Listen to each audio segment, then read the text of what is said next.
Good morning, everybody. Welcome back to Cilinix Crypto. Hope you're all doing great, and welcome to this new video on Agix. All right, I wanted to put one more serious project into the mix after having covered a lot of the meme coins already again today.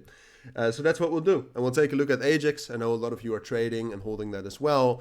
And apart from that, if we look at the flush yesterday, which we had, and most of you know this if you watch my videos, but what happened is that the funding rates across the board, across the market, were super high.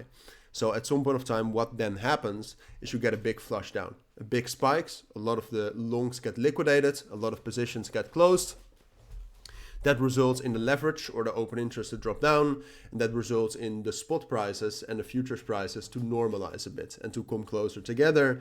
And if those are closer together, the funding rate is lower, and then the market is reset. So that also happened for Agix.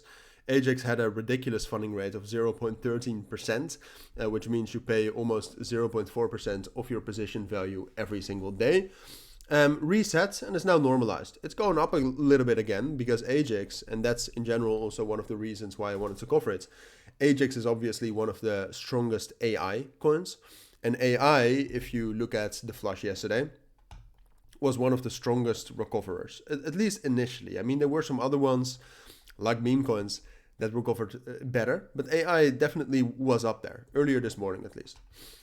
So we saw that, and that's also why the funding rates are elevated a little bit again, but that does create a pretty interesting situation for Agix, because this is where we are right now. I would say we got a lot of bullish momentum, but I would actually say that the situation right now is very neutral, all right? Because if you just focus on the technicals, we're just stuck in this kind of consolidation range again, which we broke above twice, but never fully broke above because of this resistance level at $1, big psychological level as well, of course.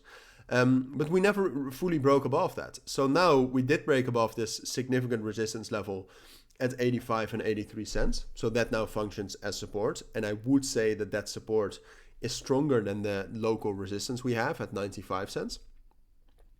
But still, the situation right now in the markets is pretty difficult to interpret. Bitcoin has also recovered very quickly, but there's a very high likelihood, that Bitcoin gets into some sort of a consolidation. If you look at all the previous flushes in January, in December, what usually happened is that Bitcoin got into some sort of a consolidation, like right here, for example, consolidated for like 3-4 weeks. And right here, it also consolidated for at least a couple of days.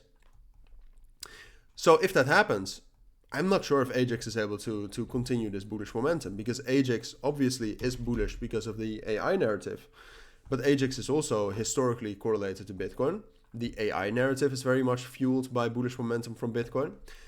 So purely technically, I think we have to await some sort of confirmation by either breaking above 95 cents, which I do think the next time that we break above 95 cents, Agix is also able to break above $1. But you could wait for that to break if you really want a low risk entry, or for us to break down below 84 and 83 cents, which is also a possibility. And then we'll kind of drop down towards 75 cents and consolidate down there. So those are the two scenarios in my book for Agix. If I have to be honest, I would say it's most likely that we'll just stay in this consolidation. All right, so that will just stay right here, go up and down, maybe spike up to $1 without breaking above 95 cents, and maybe spike down towards like 78 cents without breaking below 83 cents. But ultimately, consolidating here is what I think is most likely.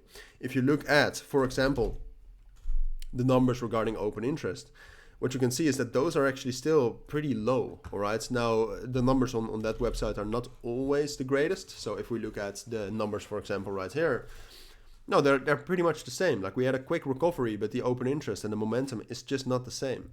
So a bullish breakout is most likely in these circumstances, but do I expect a bullish breakout right now? No. So those are my thoughts. That's what I think you need to know. If you do have any questions, of course, let me know down in the comments as well. But for now, thank you for watching. Take care and bye.